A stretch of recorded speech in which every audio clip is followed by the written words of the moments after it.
Oui, bonjour à tous, j'espère que vous allez bien et bienvenue dans ce cours de comprendre les Shimoku selon les originaux de Hosoda. Nous allons voir aujourd'hui les Kyushulex. Allez, j'arrête la musique et c'est parti. Donc je vais exposer dans cette vidéo c'est quoi les Kyushulex, la définition des Kyushulex. J'explique par la suite quelles sont les raisons qui ont poussé Ishimoku Sanjin à inventer ce concept des Kyushulex. Et après, j'explique aussi les différents types de Kyushulex définis par Ishimoku Sanjin. Je vais vous montrer après comment utiliser les Kyushulex pour ouvrir votre position, pour définir le changement de la tendance, ou bien la suite de la tendance, ou bien pour sortir aussi de pour clôturer votre trade si vous êtes en fait en swing, trader, un swing trader. En conclusion, je vais vous récapituler tout ce que nous avons appris avant, et comme ça, je vais vous faciliter la tâche. Donc, juste avant de commencer, je tiens à vous informer que nous avons déjà organisé, ou bien on est en train de lancer en fait une cagnotte pour traduire les 4 ouvrages d'Ishimoku Sanjin en français. Si cela vous intéresse, je vous invite en fait à regarder ma vidéo, celle d'avant, et de nous rejoindre au canal Telegram pour plus de détails. En ce moment, sur 120 participants, on est 68, ce qui est déjà pas mal. Donc revenons au sujet de Kyushulex. Donc ici juste une petite introduction pour vous dire que Maître Hosoda, en fait, quand il a fini son système de trading Ishimoku, il voulait écrire un livre pour expliquer c'est quoi son système de trading. À la fin, il s'est retrouvé avec 7 livres, 4 ouvrages qui sont à vendre en passant par la famille Hosoda, Ishimoku Sanjin 3 ou bien Tatsai Hosoda. Et les 3 ouvrages, les 3 derniers ouvrages, 5, 6 et 7, sont consultables à la Bibliothèque nationale de Tokyo. Et de temps en temps, Tetsuya Hosoda, il organise une vente à l'enchère pour obtenir les 3 derniers ouvrages. Donc le concept du Kyushulex, il a été abordé par Ishimoku Sanjin dans le tome 3 Ishimoku Konkyo Weekly. Par contre, malheureusement, ce concept, il n'est pas trop abordé dans les références bibliographiques, except le livret de qui contient même pas 11 pages, 7 pages qui expliquent en fait comment obtenir un type de Kyushulex sans trop expliquer comment en fait l'utiliser dans le trading. Et il y a aussi les ouvrages les 14 articles d'Ishimoku Sanjin 3, Tetsei Hosoda, là dans lequel un des articles il parle en fait du Kyushulex. Je vais vous mettre en fait le lien de ce site pour le consulter. Traduire ici, vous aurez une petite traduction Google Traduction, mais ça va vous permettre en fait de découvrir un peu les théories d'Ishimoku Sanjin. Le troisième article, ou bien pas article, mais en fait l'Ishimoku Wave Meter, l'indicateur développé par Gregor Moskova et Kobak Bogdan, en fait, ils permettent de calculer ou bien de visualiser de visualiser les différents types de Kyushulex, mais sans expliquer le principe du Kyushulex. Même les formations de Gregor et de Rafal n'expliquent pas, en fait, les Kyushulex, et non plus, en fait, les livres de Sasaki et de Kojiro. Le livre de Sasaki et de Kojiro, il explique les théories d'Ishimoku Sanjin, et le tome 1 et le tome 2, mais on ne trouve pas en fait une explication du tome 3 du Kyushulex dans ces références bibliographiques. Donc moi je vais vous expliquer les Kyushulex. Nous allons voir 3 petites vidéos sur ça. Donc aujourd'hui c'est la vidéo numéro 1. Si je vous explique les Kyushulex en français, cela prouve que je vous aime bien. Donc, c'est quoi Kyushulex, ce mot barbare, en fait? Nous, on connaît les Shimoku, Kinkuyu, les 5 lignes, les SSA, SSB, Tenkijun et la Chikuspan, mais on n'a jamais entendu parler de Kyushulex. Bah, ça existe, c'est un concept, en fait, pour analyser les marchés en weekly, pour définir le changement de la tendance en weekly, et pour aussi préparer à rentrer en position dans une étude de temps inférieure, daily ou bien H4, en se basant sur les analyses en weekly. Kyu, au japonais, ça veut dire 9, Shu, ça veut dire semaine, et Lex, en fait, elle a deux significations, ça veut dire soit, en fait, ça c'est Hachi, en fait, ce terme, soit Lex, soit bougie. Mais si on prend, en fait, la traduction de Ki, c'est Kyushu Lex, cela veut dire, en fait, la bougie de 9 semaines. Au japonais, en fait, on dit Kyushu Hachi, mais de préférence qu'on garde toujours le terme Kyushu Lex utilisé par les plus grands spécialistes d'Ishimoku. Donc c'est un pattern, comme je vous ai dit, en fait, en weekly. Il n'a pas besoin en fait de recours du 5 lignes d'Ishimoku. Vous pouvez en fait l'utiliser sans avoir les lignes de l'Ishimoku. Il est assez puissant s'il sera combiné avec les lignes de l'Ishimoku dans une unité de temps inférieure. Nous allons voir tout ça par la suite. Pas de panique, on est là pour apprendre la théorie et la pratiquer et puis l'utiliser. Donc pourquoi le maître Hosoda? Quelles sont les raisons qui ont poussé le maître Hosoda à développer ce concept? Il y a 3 grandes raisons. Ici, je l'ai récapitulé. Je vous ai mis ici jouer avec l'écran. Qu'est-ce que je veux dire avec cela? Je suis en train en fait de viser les banques d'investissement, les hedge funds. En fait, ces acteurs, ils sont très importants dans le marché du trading. Pourquoi? Parce qu'ils sont capables tout simplement d'investir des grosses sommes. Vraiment, c'est des grosses sommes d'argent pour trader et gagner, quel que soit sur la hausse ou bien la baisse du marché. C'est eux qui font bouger le marché et ce n'est pas l'Ishimoku. Donc ces traders en fait du hedge fund, même s'ils sont des intradés, ils analysent toujours le marché sur les unités de temps supérieures pour définir en fait tout simplement la tendance qui prime à long terme. Donc ils jouent grand. Donc vous, si vous êtes des traders intraday, vous devez aussi jouer grand avec eux parce qu'il est très important de jeter un coup d'œil. Cela veut dire en fait c'est qu'il est très important de jeter un coup d'œil toujours sur le graphique weekly et monthly pour voir ce qu'ils font en fait ou bien ce qu'ils sont en train de faire les grands. Donc alors imaginez que Ishimoku Sanjin il a développé ce concept Kyushilex qui est un pattern de 9 semaines. 9 semaines, si on prend juste 5 jours de trading par semaine, ça veut dire qu'on est 45 jours de trading. Donc si vous arrivez à analyser le marché sur 45 jours de trading, de définir la suite de la tendance ou bien le retournement de la tendance, en grand, sur 45 jours, ça veut dire que vraiment vous êtes en train de jouer avec les grands. Deuxième raison, c'est aussi en fait pour augmenter l'espérance mathématique de gain. Qu'est-ce que cela veut dire? Pour en fait être explicite, je vous ai mis ici le livre de Système 1, Système 2 de Daniel Kahneman. À titre info, Daniel Kahneman, c'est un économiste, prix Nobel d'économie en 2002. C'est lui l'inventeur en fait de ce qu'on appelle la théorie de perspective. En fait, vous tapez Daniel Kahneman, c'est Google théorie de perspective, vous allez voir en fait la théorie de perspective qui explique en fait grosso modo la psychologie d'un trader. Vous avez 100 euros, en fait, vous gagnez 100 euros, bien vous perdez 100 euros. Vous savez que le taux de bonheur quand vous gagnez 100 euros, il est beaucoup inférieur au taux de aversion, ou bien de dégoût si vous perdez 100 euros. Pourtant, c'est la même somme, mais ce n'est pas pareil. Et c'est ça ce qui explique que la psychologie a un effet assez important dans le trading. Je vous invite à lire, bien sûr, ces articles qui sont assez cruciaux. Donc ici, cette phrase à jaune, c'est une phrase à lire. À condition, vous substituez, vous changez juste le mot échantillon par unité de temps et vous changez en fait chercheur par trader.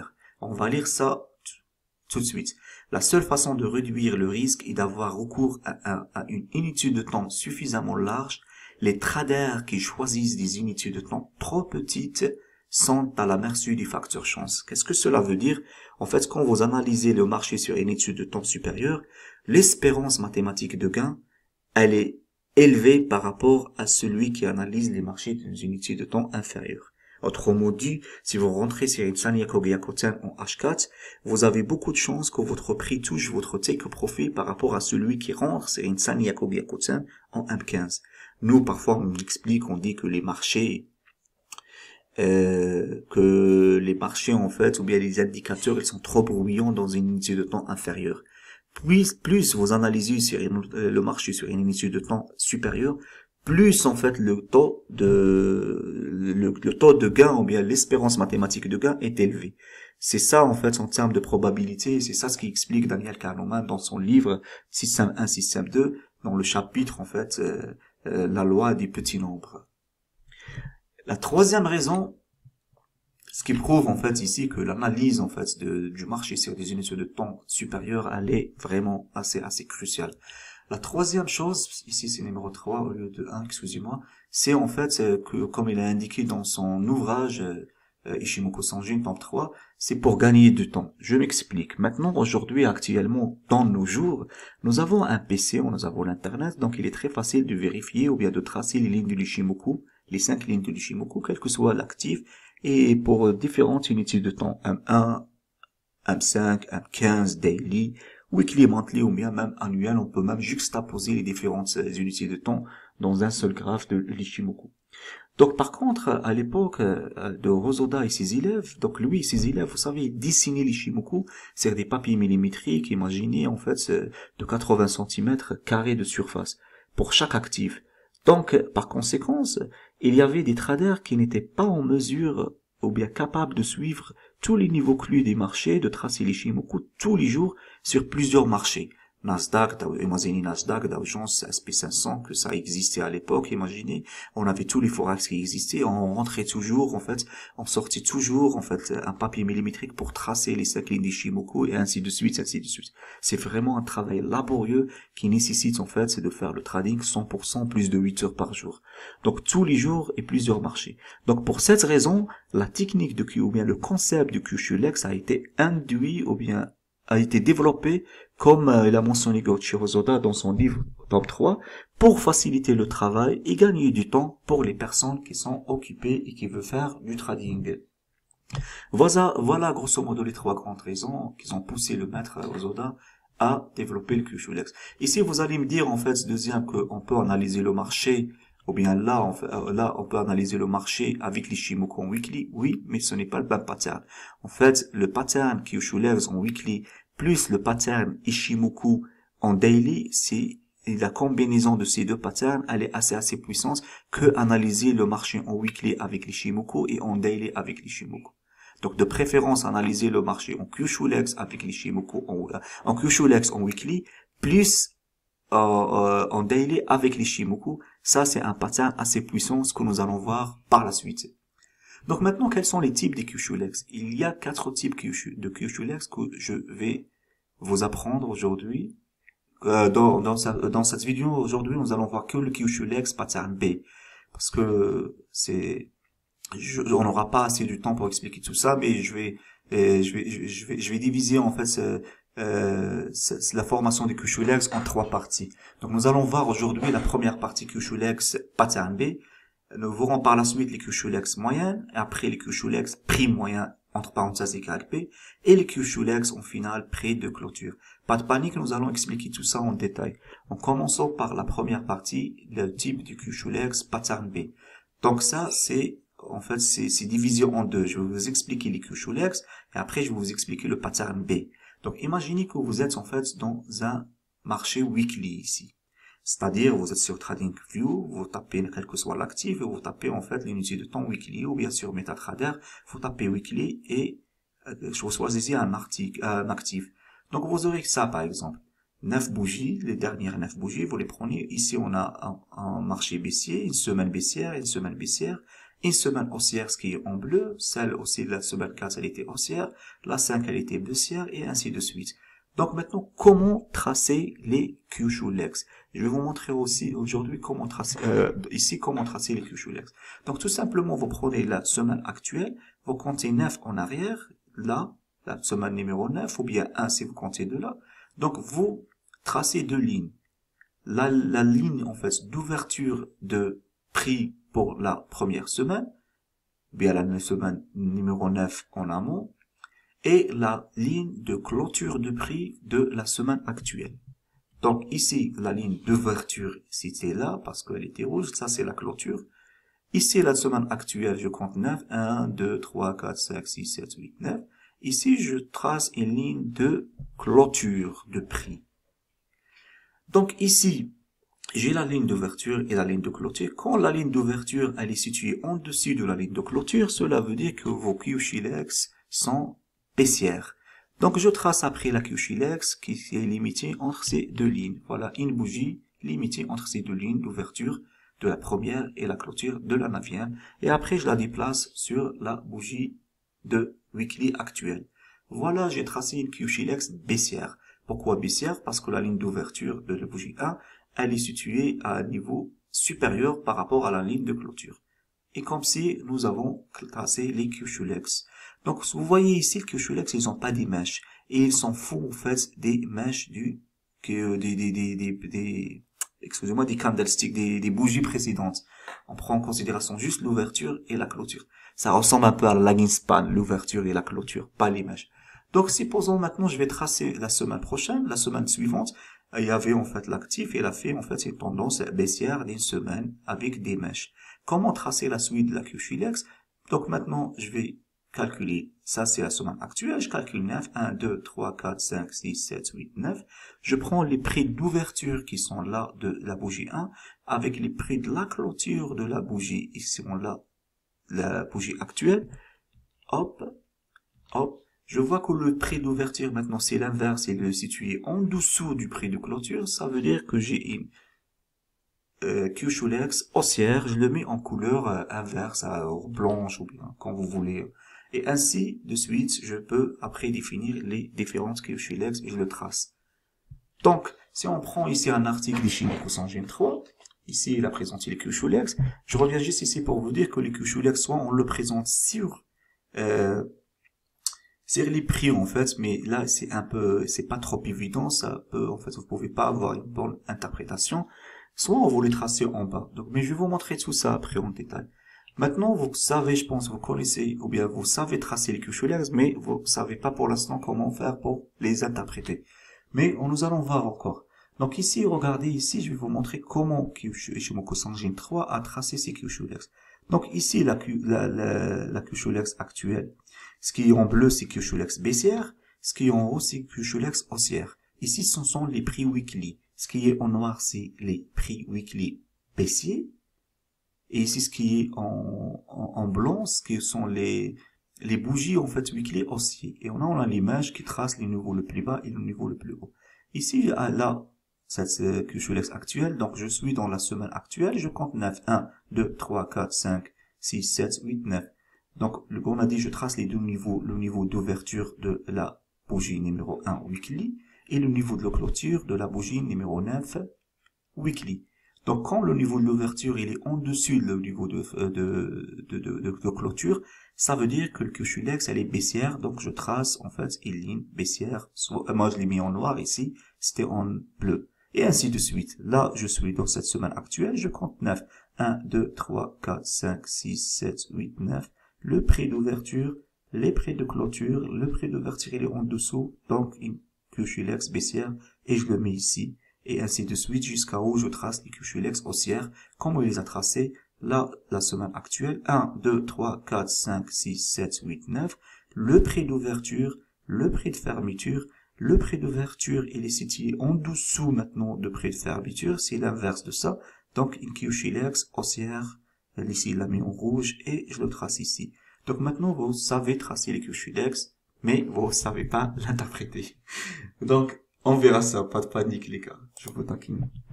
Donc maintenant, on va voir quelques graphiques. Regardez celui-là par exemple de Subasa Zanity, mais toujours les QSHULEX à part du prix.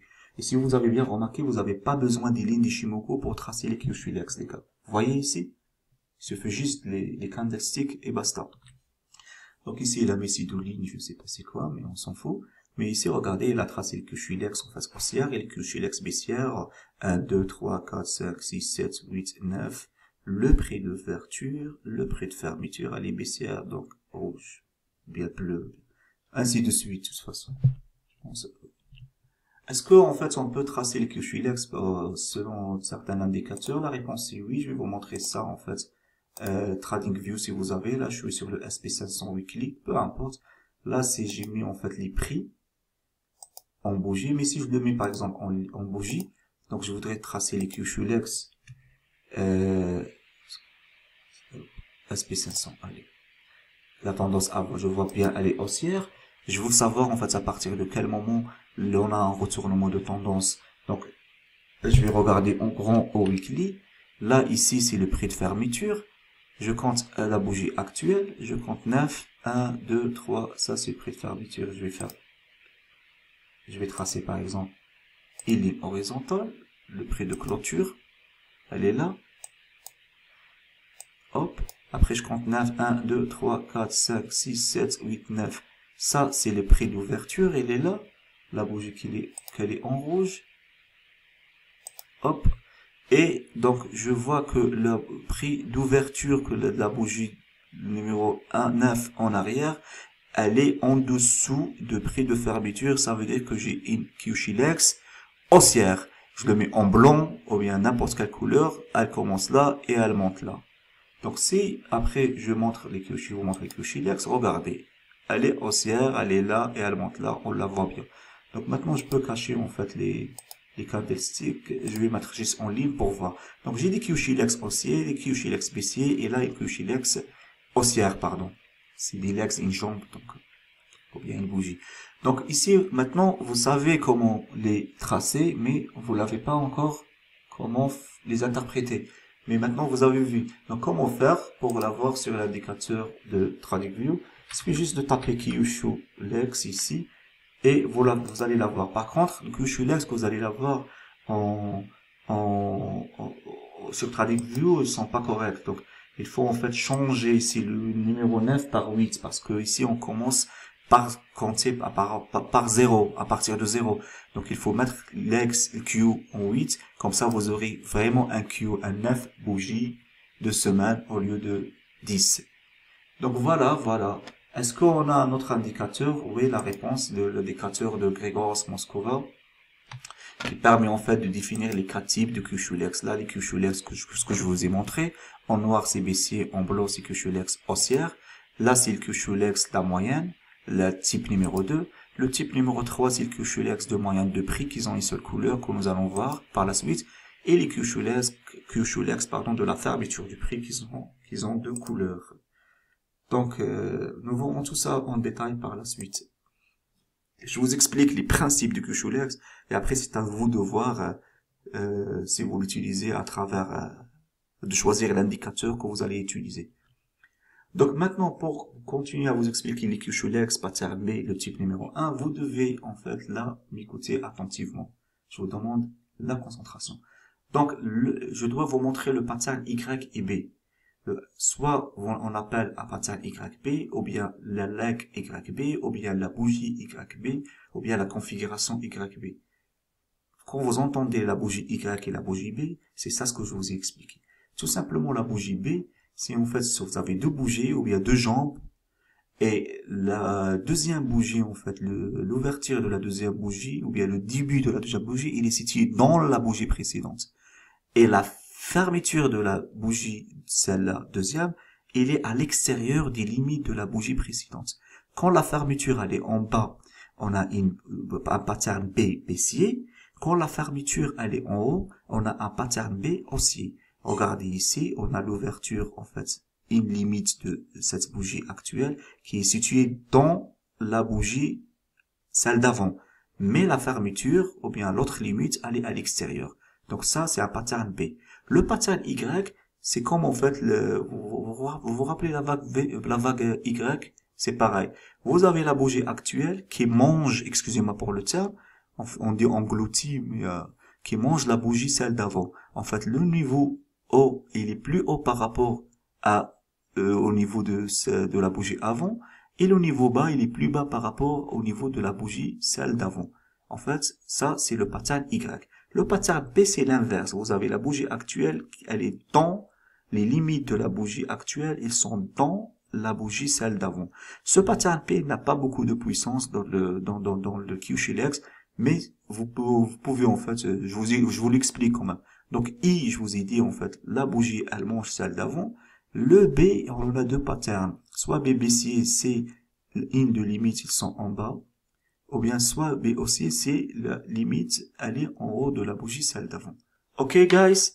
J'espère que j'étais explicite.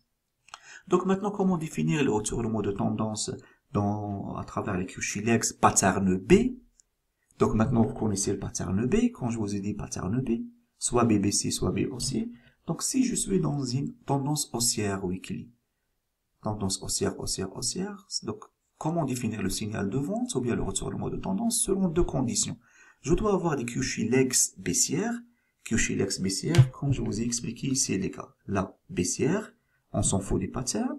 Je trace juste Kyushu-lex baissière, qui sont en bleu ou bien en noir. Et après, deuxième condition, je dois avoir un pattern Y, B baissier et B baissier, parce que je vends. C'est B baissière. Je rajoute B et je rajoute B. C'est pas BB, mais B baissière. Et là, BH, ça veut dire B haussier, B haussier. C'est quoi B haussier? C'est ça. C'est quoi B baissier? C'est ça.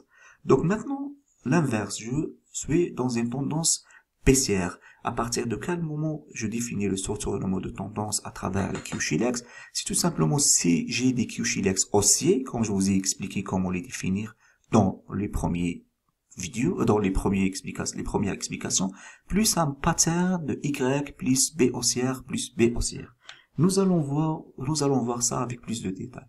Ici, en fait, j'ai tracé mes Q-Shilex par rapport, en fait, au 9, au weekly par rapport aux 9 bougies, en fait, l'ouverture, la fermeture, est-ce que c'est noir, c'est baissier, ou bien c'est blanc.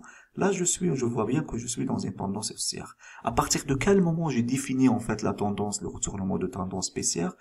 Uniquement ici, uniquement si j'ai des Q-Shilex, on a dit baissière, c'est-à-dire en noir, soit là, soit là, soit là, plus, deuxième condition, un pattern Y, B baissier et B baissier. On va voir ça. Ici, voilà, j'ai le Q-Shilex baissière. Mais est-ce que j'ai le pattern Y plus B plus B? J'ai pas ça, j'ai le pattern Y, ça c'est cool. Je vois bien le pattern Y, parce que cette bougie, elle mange cette bougie. Mais là, j'ai un pattern B haussier, c'est pas baissier. Donc, ça vaut pas le coup. Je fais pas un retournement de tendance, donc ça ne va rien dire.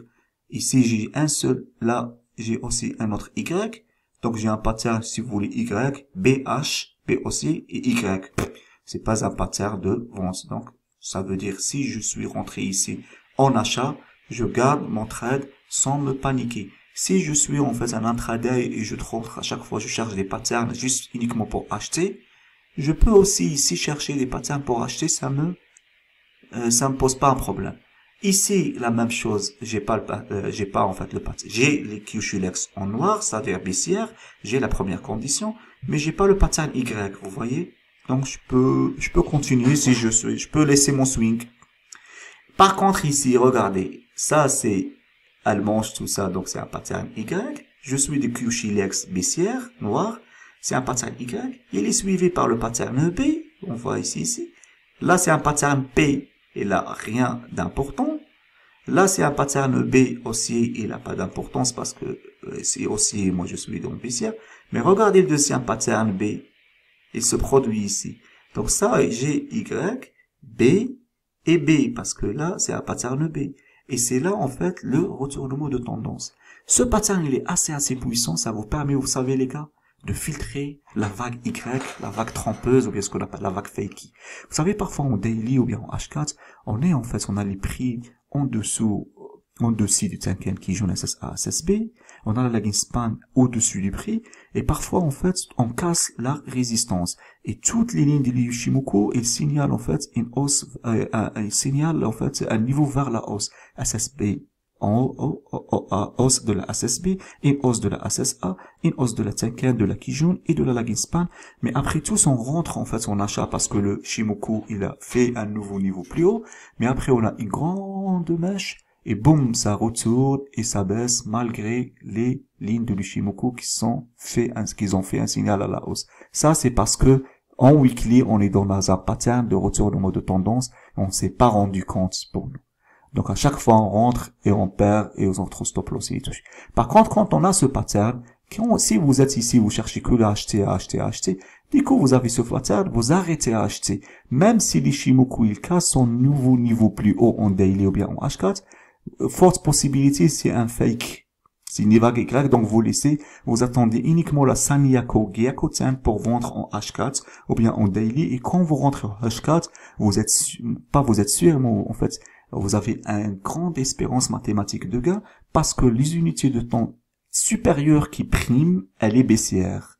Il y a un changement de tendance. J'espère que j'étais explicite, les gars. Donc voilà en ce qui concerne le pattern Y. Donc on a dit c'est pareil pour vendre, pour acheter, on a dit ça. La deuxième condition pour vendre, c'est la même chose, c'est juste ici vous avez des Q-Shilex haussière au lieu de baissière, la signage et le pattern B haussière est précédé avec Y au lieu de B baissière. B haussière, c'est ça. Donc on va voir un deuxième cas, le deuxième cas. Donc maintenant je suis un swing, je suis tranquille. Ici je vois des Q-Shilex blanches, ça veut dire haussière, mais j'ai pas le pattern YBB. Donc je m'en fous, je laisse, et même si je suis en intraday, je cherche toujours les Sanyaku Gyakuten pour vendre, ici ça me pose pas un problème.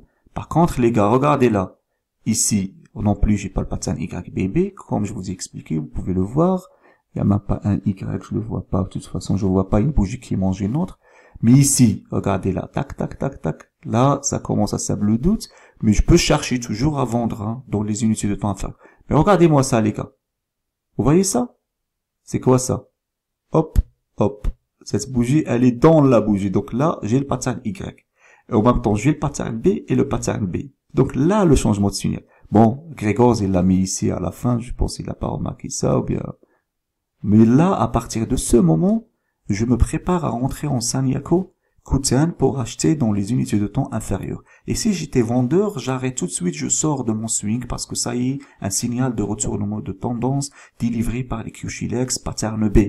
Sinon, les gars, si là, je suis à l'intraday, je cherche toujours à vendre, maintenant ça y est, j'arrête. Je cherche à acheter. Même si j'ai, en fait, un cassure d'un nouveau niveau plus bas, je rentre pas, même si les lignes de l'Ishimoku en daily ou bien en H4, ils font un signal bas. Baissier, pardon, SSB vers le bas, SSA vers le bas, Tenken vers le bas, je vends pas parce que en weekly, j'ai un retournement de tendance délivré par Kyushulex pattern B. Donc j'attends en fait si vous voulez, la vague Y ou bien Fakey qui va venir, qui va se produire. Elle va faire un image et après elle va venir toucher les stop loss des gens qui sont rentrés sur la cassure du support. C'est une fausse cassure. Et moi j'attends uniquement la Sanyaku Kuten pour acheter dans les unités de temps inférieures, H4, et je suis tranquille parce que je sais que c'est les unités de temps supérieures, weekly qui priment. Donc voilà le pattern B. Ça c'est le deuxième type de Shimoku, de Kyushulex pré-moyen, mais je pense que ce que nous allons voir dans la prochaine vidéo. Ici c'est autre chose, ça n'a rien à voir avec les Kyushulex, ce que nous avons fait pattern B. Là regardez-moi, nous avons en fait les prix weekly, vous voyez ici. Mais on trace en fait pas les Kyushulex par rapport à l'ouverture de numéro 1 et la clôture du numéro 9, non. On trace en fait les prix moyens. Donc, je prends ça et ça, la première bougie weekly, deuxième, je fais ça plus ça divisé par 2, j'ai ça, et après ça plus ça divisé par 2, j'ai ça, je trace mes Kyushulex numéro 1. Après, je fais la médiane, c'est-à-dire ça plus ça divisé par 2, je trace l'ouverture, ça plus ça divisé par 2, je trace en fait la fermeture. Et ça, c'est le Kyushulex numéro 2. Ils ont une seule couleur, on s'en fout de la couleur. Si vous vous rappelez, je vous ai montré tout à l'heure, en fait, voilà, le prix moyen, en fait, hop, c'est celui-là. Donc, vous savez, ils ont une seule couleur. Ils n'ont pas une couleur haussière et une couleur baissière. C'est un autre pattern que je vais vous expliquer ça par la suite, dans le prochain vidéo, comment, en fait, définir, hop, c'est ici. Donc, comment utiliser, en fait, ce pattern, pour définir le retournement de tendance. Donc après on regarde et là on a défini ça et ainsi de suite. Et après on regarde les patterns B, Y. Là on est en pattern B. Parce que vous voyez ici, elle est à l'intérieur et là elle sort B haussier. Là B haussier, là B haussier. Ça c'est un pattern P parce qu'ils sont dans. Ça c'est un pattern P, elle est dans. Et ça c'est pattern Y parce qu'elle mange ça. Mais après quel est le pattern le plus puissant? Pour en fait définir le retournement de tendance, est-ce que Y plus BB ou bien YB, tout ça nous allons voir par la suite. Je vais vous expliquer tout ça et après je vais vous expliquer comment utiliser les 4 patterns en même temps pour avoir en fait un signal assez puissant pour rentrer par la suite dans une étude de temps daily ou bien H4. Voilà, j'espère que j'étais explicite. Si cette vidéo vous plaît les gars, n'hésitez pas en fait de liker et de me faire parvenir de vos commentaires si besoin. Sur ceci, je vous souhaite une excellente journée et je vous dis à bientôt dans la prochaine vidéo numéro 2 de Kyushulex et ciao ciao ciao.